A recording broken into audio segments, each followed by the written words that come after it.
I'm Matthew Ho. I was a Marine Corps officer for 10 years, including a deployment to Iraq.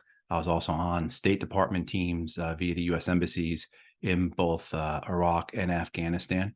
I've utilized classified information for a good portion of my adult life.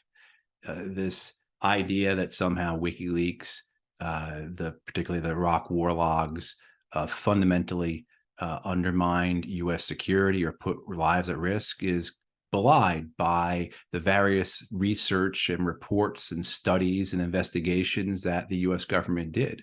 The Pentagon did an investigation led by General Robert Carr that found no one was harmed from any of the WikiLeaks releases. And similarly, investigative journalists have reported on the government task force, the federal government task force that covered 20 different federal agencies that found the same thing too. No documented case of harm came from the release of these documents.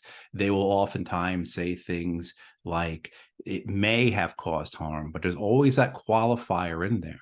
And that's the truth of the matter, is that the only harm that came from the release of the WikiLeaks documents, from the exposure of what the United States was doing in Iraq and Afghanistan, in Syria, throughout the Middle East, throughout the world, was the harm that came to the United States reputation by the exposure of policies that were criminal, policies that were incredibly counterproductive, and policies that undermined any type of American sentiment for why these wars were necessary or why those wars should have continued.